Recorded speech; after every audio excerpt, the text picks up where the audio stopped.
Untuk membina pribadi-pribadi seperti itu akhirnya berhasil juga. Jadi pendidikan holistik bukan hanya cerdas secara pengetahuan, tapi spiritualitas yang pertama juga ya, dengan keagamaan sama referensi.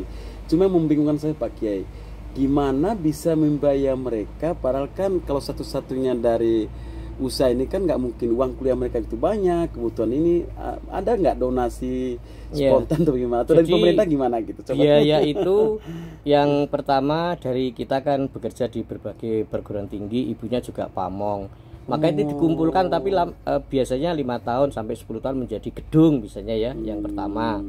Yang kedua, dari pemerintah lewat saluran-saluran resmi, DPR, dinas, kementerian, kan sering ada ibaratnya kue atau roti ya. Nah, kita mengajukan kue itu, misalnya untuk pelatihan, misalnya untuk klinik, misalnya untuk ATK, dan seterusnya, itu dari pemerintah. Tapi itu kan sangat apa ya, tidak permanen.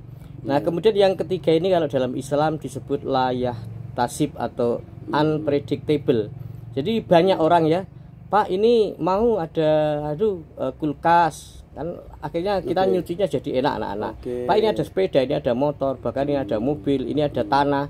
Itu namanya unpredictable, itu Tuhan ngasihnya seperti itu. Biasa, ya. Dan kita nggak akan pernah, rata-rata kebalik, orang yang pernah kita buat baik itu terima kasih aja enggak, dan biasanya orang-orang yang berbuat baik itu malah kenal aja enggak, misalnya ya, misalnya enggak kayak Pak Valen hari ini misalnya, wah kasih gula, kasih teh misalnya, jadi itu seperti itu.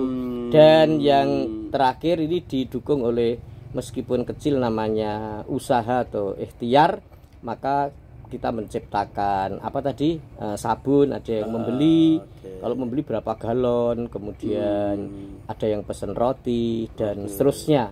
Dan yang monumental ketika kita Idul Adha itu setahun sekali kita jual kambing, bisa laku ratusan. Sapi juga rata-rata meskipun tidak kita pelihara, mendatangkan dari Bali, itu bisa 500-an sapi. Itu sumber-sumber dana dari itu.